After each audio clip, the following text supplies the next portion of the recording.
You might be insulting people without even knowing it. Direct translation from your language makes you sound aggressive.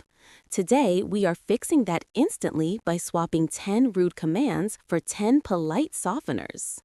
Want to sound fluent immediately? It's not about big words. It's about softeners.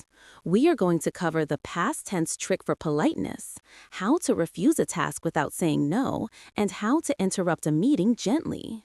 By the end of this session, you will have the exact tools to sound friendly and professional. We've broken this lesson into 3 power chapters: softening verbs, the magic of just, and negative questions. Let's begin. Welcome back to English Speaking Corner. I'm Sarah. And I'm John.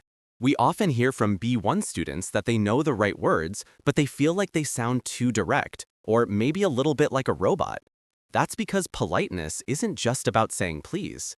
It's about using softeners to show respect and create distance between your request and the command itself. That's right. In many languages, being direct is a sign of clarity. In English, especially professional or social English, being too direct can be seen as demanding or even rude. Think of softeners as shock absorbers for your sentences. Let's dive into our first and most critical chapter, softening verbs. We are focusing here on requests and suggestions. Most B1 learners correctly use modal verbs like can and will, but they need an upgrade. Take the sentence, "Can you help me?" It's fine, but it's still very immediate. Our first hack is to switch from the present tense to the past tense for polite requests. We are talking about changing can to could and will to would. Listen to the difference. Can you open the window versus could you open the window? The second one instantly sounds less demanding. The past tense doesn't refer to time here. It refers to distance from the command. It gives the listener more freedom to say no. Absolutely. And if you want to take it one step further, use would for hypothetical requests, which are the softest. For example, instead of saying, "I want some water," you say, "I would like some water." This is standard, polite English, and it's critical for service situations. Would you like and I would like are essential phrases. Remember, when you use I want, especially in English, it can feel like a child demanding something. I would like is the adult, polite version. Let's move to another key verb, need. If you say, "I need you to send the report now," that is a command. It leaves no room for discussion. A better, softer alternative is to use the verb hope. Instead of I need the report, try I was hoping you could send the report before 5 p.m. The past continuous tense, was hoping, is one of the most powerful softeners in English. It presents your need as a gentle, long-held expectation rather than a sudden demand. That's excellent for work situations. Now, let's practice that with a common office scenario. "Sarah, I need you to help me with this project right now." I understand, but John, I was hoping we could talk about the deadline first, just so I can manage my time properly. Notice how I kept the request open-ended and didn't directly refuse. I used a softener. We've now covered 4 powerful softeners: could, would, I would like, and I was hoping. Make sure you subscribe to English Speaking Corner if you want these clear, practical lessons every week. Let's move to Chapter 2, the magic of just. The word just is tiny, only 4 letters, but it completely changes the weight of a sentence. It functions as a minimizer. It makes a request sound small and manageable. For example, if you call someone and say, "I need to talk to you," it sounds very serious. But if you say, "I just need to talk to you for a minute," it minimizes the interruption. It implies the request won't take much of their time. It's fantastic for emails, too. If you are following up on a task, don't say, "Send me the document." Instead, use just to soften the follow-up. Try this. I just wanted to check in about the document. It sounds like you are casually reminding them, not aggressively demanding they finish the task immediately. Just makes you seem easygoing. Let's look at a common mistake, using just to complain. If you say, "That's just unfair," it sounds childish. But if you use it to introduce a sensitive topic, it softens the blow. For example, "I just feel like the team needs a clearer plan." It makes your opinion sound like a mild suggestion rather than a harsh criticism. The next powerful softeners are what we call hedges, kind of and sort of. These are used to make statements less definitive or absolute. If you are describing a situation and you don't want to sound 100% certain, use these. Imagine someone asks you about the weather. If you say, "It is cold," that's a statement of fact. If you say, "It's kind of cold outside," it's softened. You are acknowledging that cold is subjective, or maybe you aren't completely sure. These are essential for B1 learners who are often translating facts directly. Use kind of and sort of to indicate uncertainty or approximation. For example, the meeting was sort of long instead of the meeting was long. These are especially useful in social situations when you are trying to describe a feeling or an idea without committing too strongly. For example, "I sort of agree with what you said, but I have a few concerns." Now, let's combine what we've learned.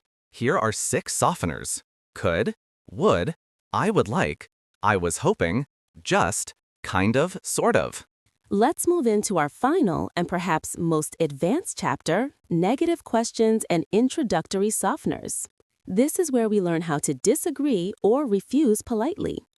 When you need to offer a suggestion that contradicts what someone else is doing, it can sound rude to be direct.